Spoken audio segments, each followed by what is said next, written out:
katanaw dira sa aton sa Dumangas, Iloilo, arata si Kitch, katanaw subong baw. Damo kabataan nagatanaw sa volleyball.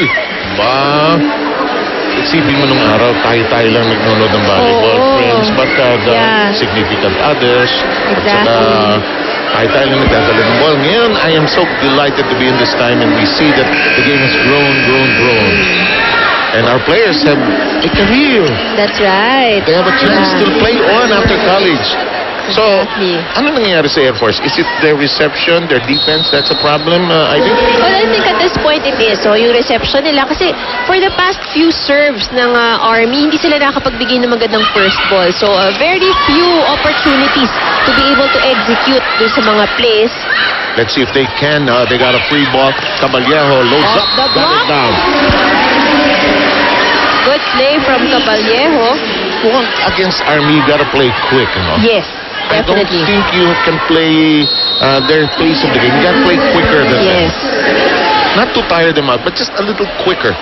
Here's the Ramos. There's been a revelation in this conference. Salak with the set. Balse, familiar, quick.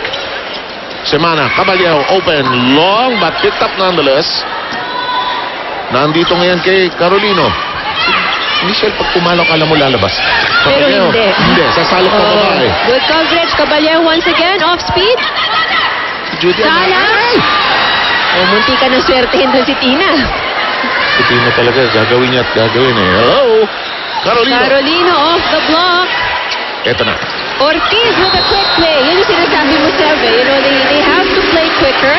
Tama ka. So those are some of the most effective plays para sa Air Force. Let's take a second look at that, Flash. You were saying we are in slow-mo, but you do have to play mas mabilis kesa sa Army. Ayun, unahan mo yung block. 14-16, last 2 points since the technical timeout scored by the ladies in blue. Kanan po ng inyong picture ang kupunan ng Hukbong Himpapawid, ang ating Air Force. Block! Down it goes. Carolino. You know what's interesting to note is that although lamang ang maliit lang ang lamang ng Philippine Army, mas maraming puntos galing sa atake ang Air Force. Lalo na nung unang portion ng laban, ano? Medyo sila ang rumatsyada nung una eh. Daming errors din ng Army. Napansin niyo yung Army. Oh, namatay ang bola. Yan ang kakainis. Sa'yo na. Konti na lang. Isang hakbang na lang. Kuha mo na sana. Nakalamang na actually itong Air Force, ano? At sa 11-8, biglang bumitaw. Ito, ang hirap po na serve na yun. Gagawa ng paraan. Tinaas! Sala! They go to Alarca. Alarca finds that hole at the back. So makikita natin Philippine Army targeting the end court of Air Force. Nagawa ng paraan ni Alarca yun, ano? Pabagsak na siya. Wala siyang footwork dun. Time to listen in sa ating kupunan ng Air Force. Yun, ha? Di mo naman usual na ginagawa yung ganun eh. I-receive mo, nakatalikod ka sa loob, sa likod ng ano. Hindi pwede, kailangan nasa harap. Binibilisan lang yung receive, pero magaan, pwede yung kamayin eh. O pag lumampas sa ulo, mga di kamay lang, napakadali lang. Huwag yung pahirapan yung volleyball. Isang receive, set, spike, gano'n lang naman yan eh. Ha? Okay, yung Judy, nando ka sa dulo, sumama ka doon. Ha? Pag hindi niya kaya, Gusto ko yung punto ni Clarence Esteban. Madaling laro ito. Receive, set, spike. Kailangan ng una doon sa sequence yung receive. Yes. Yes, but yun nga, doon nga nagkakaroon ng difficulty ang Air Force sa receive. So, they at this point, hindi pa nila kayang isarado yung depensa nila. Army has been targeting that back area for how many consecutive plays already, and they have been successful. Butas na butas. Ayun, sinubukan ni Carolina pumunta doon. Medyo Sumobra malakas. lang. Sobra lang ang arangkada doon. Ang score natin, 19-15. Ngayon sa laro ngayon, nabutan mo ba yung side out? Ikaw, konti na lang. I can barely remember, but yes. Okay. No, but nowadays, ang hirap rumali sa 1950. Although, this particular conference, we saw a rally from 23-13, Yeah. nung Smart was going up against Army, in fact, was leading 23-13. Nawala pa sa kanila yung set na yun. Nawala pati yung laro. So, posible na makahabol, although mahirap sa rally point era. Yeah, but you can imagine how long the games take.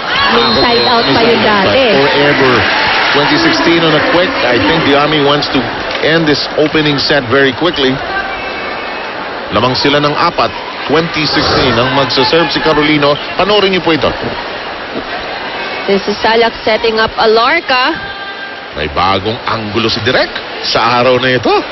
Iba talaga pag live. Oh. Carolina for the serve. Good reception. They go to Cases, who's blocked. So, Matay ang bola pa agad. oo eh. Ay, one thing also probably is yung coverage din itong Air Force. Mapapansin mo with the attack, lahat sila nandun sa loob. Lahat nakapasok. Yep. So, Yonko was able to keep it alive. But since lahat sila nakapasok, wala nang pwedeng humabol. Totoo yan. Samantala, ito pa rin. Uy, may sidestep pa si Wendy Simana ron. Nakita mo yung footwork. Samantala, tinaas, mukhang labas. Yes, it is now 21-17. Ortiz is actually doing a very good job for Air Force. So yun yung kailangan ng Philippine Air Force yun. More of those quick attacks. More of the to execute more of those. Para medyo napapahabol naman ng konting blockers ng Army. Ito, dito namamatay yung bola sa support dun sa floor defense nila. Napablock naman yung bola.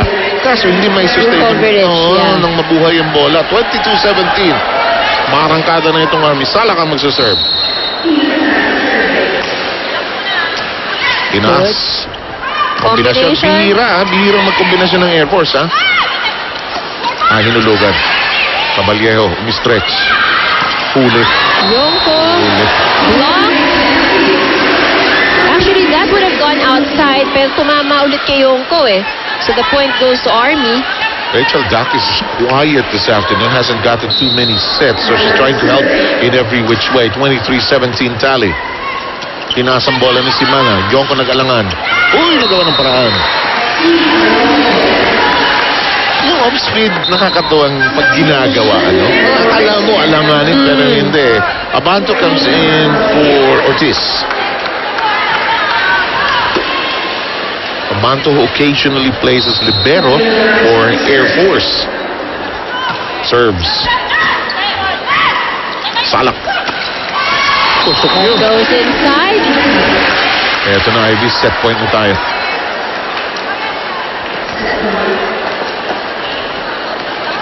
We have a good-sized crowd of all ages after may mga batang maliit, may ipin, wala, lahat. Lahat eh, no? Oo, nakakatuwa. Kayo po'y nanonood GMA News TV. Live tayo rito. Pinalo ni Cases. Tayo kombinasyon na may play. Once again. Tago-tago. Gonzaga, last point for first set for the Philippine Army. 25-18, and the Army interested in making short work. We'll take a look at our Shakey's playing a great combination. 25-18 is the final count. We'll be back with the second set.